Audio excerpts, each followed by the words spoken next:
All right, so today we're going to look at the multiple ways that we can use the rewriting method and the undoing method in order to simplify and solve new equations or more complicated equations.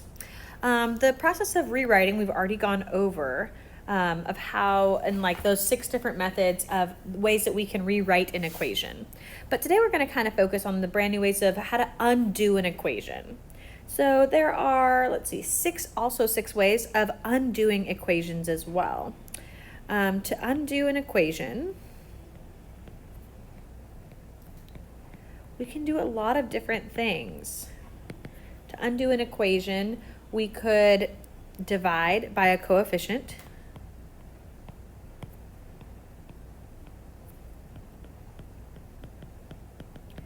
And don't forget that a coefficient could be something like if we had 3x equal to 9, that 3 is a coefficient, but also if we have something like 3 times x minus 1 equals 9, that 3 is still a coefficient there as well. So just keep in mind that there are a couple of different types of coefficients that you might want to be on the lookout for.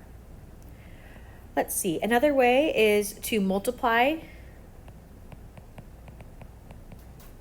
by a fraction coefficient.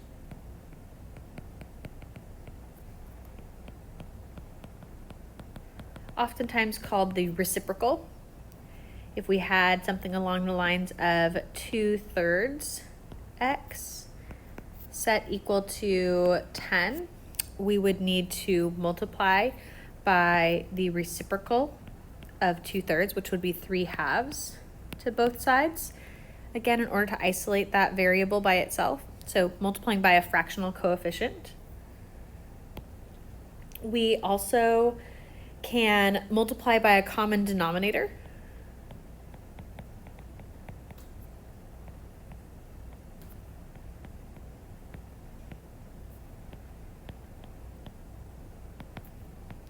Now I know that it's very, very similar to what we were doing in the rewriting step, but this would be in order to undo the entire problem, to get that variable by itself. So multiplying by a common denominator in order to isolate the variable rather than to rewrite the problem.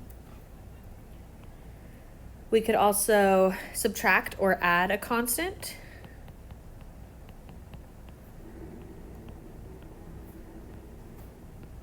We could just say a value, because that value could be a constant, or it could also be a variable as well.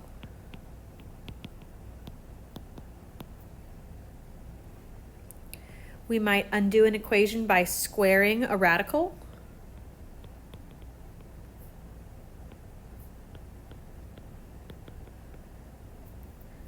Let's say we had something like the square root of x equals 2. In order to get that x by itself, we'd have to square both sides of the equation and get x equal to 4.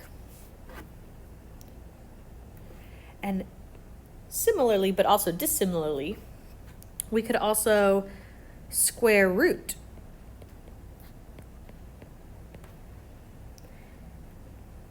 a power of 2 variable. And of course, by now, we would never ever forget to also put a plus or minus sign in front of that square root.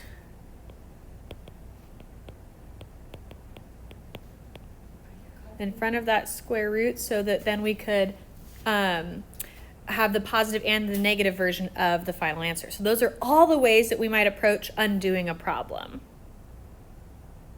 Now let's go ahead and do some practice problems on the next video.